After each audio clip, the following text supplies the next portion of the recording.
Dan, would you like to join in this exercise? Sure. Hello, Is this Dan. a game of association of some kind? or no? Yes, we're giving percent chance the following player gets traded by the deadline. Are you ready? Yes. He said Mitch Keller's what? 40%. 40%. I say Mitch Keller would be 48% to get traded. Dan? I'm going to go 25. Brian Reynolds. He says 5%? 5. I say 10%. I'll say 15.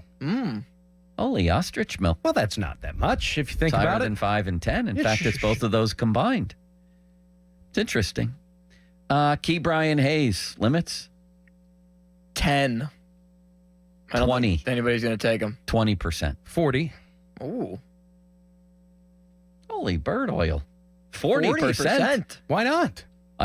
Talk about that for a moment. Why don't you want to get off that money? Of course I do. But can they? Will they? Well, you might have to give something else. A little sweetener. Pair it with Bednar.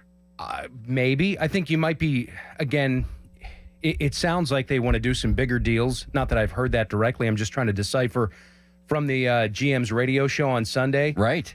Ability to get better very quickly. That typically takes bigger type of splashes and deals that move a lot of different pieces around. David Bednar. Limits?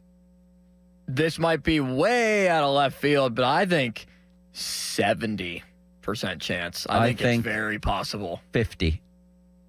I'll take the middle. I'll go 60. Who was it? Micah McHenry. Do we have the clip from McHenry the other day to play for Dan, or should we just paraphrase Let's just paraphrase. He basically said, Dan, that David Bednar, and he knows that David Bednar would take an extension here, and basically a hometown discount. Will take a discount to be He here. said, yes. I think he would take a hometown discount to stay. And then McHenry quickly said, I know he would take a hometown discount to stay. Sure Does that he would. play into it? Yeah, I don't. Does that play into it? No, because he's a reliever at the end of the day. But money always plays into it. It If you could does. have a reliever at a discounted rate. No, you just go get relievers. You find the next Dennis Santana. You sign Caleb Ferguson for $3 million. And if you really want a Aroldis Chapman, then you'll pay $10 million on a one-year deal for it. And then you cobble together your bullpen year over year, and you construct it with controllable guys. Very rarely, and I think it's a silly thing to do, regardless of how good the reliever is. I mean, did they do much of that with Mark Melancon? No. Did they do much of that with Jason Grilli? No. Did they do much of that with Tony Watson? No, they didn't.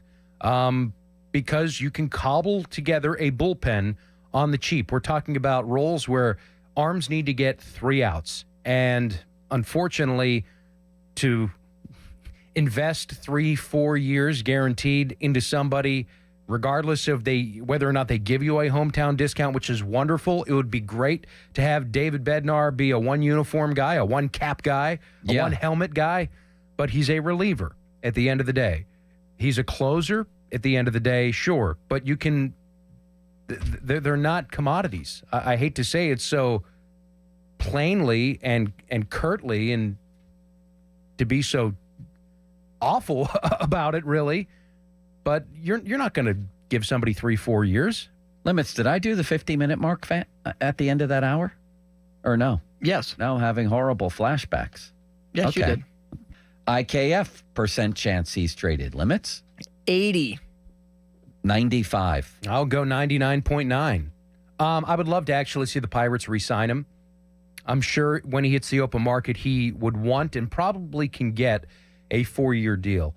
I'd go 2 to 3 on IKF. I think he's a really valuable player. I think he fits nicely on a winning team. And, you know, if you're not a winning team, he can also still play the position as he is right now every day. I would love to see them explore an extension, but I just don't see how he fits in or him wanting to engage right now in something like that. He wants to hit the open market probably and seek that 4-year deal because he's only he's late 29, about to turn 30 years old. So he can go out and he can get that one big chunk. And I don't think the Pirates are in a position to want to sign him for beyond 2 years. I agree with the idea of trying to sign him, though. I agree with you on that. He's the perfect utility guy. Absolutely. And he could help, bridge the way to Connor Griffin here as well. He's a nice guy to have around. You just don't want, as I've always said, they have more utility men than Duquesne Light, Dan. Every single guy plays 9 positions, which brings us to Tommy Pham. How percent chance that he's going to get traded limits? Well, traded or DFA'd, I'm going to say 70. I'm going to say 100. Well, yeah, if we're going to talk 100%, he's not here. Yes. by which avenue? Right. He is exported off of the Pirates roster remains to be seen. Ideally traded, and perhaps he can, over these next 3 weeks, fluff up his value with the proper prescription for contact lens. That Right. would be wonderful. Yes.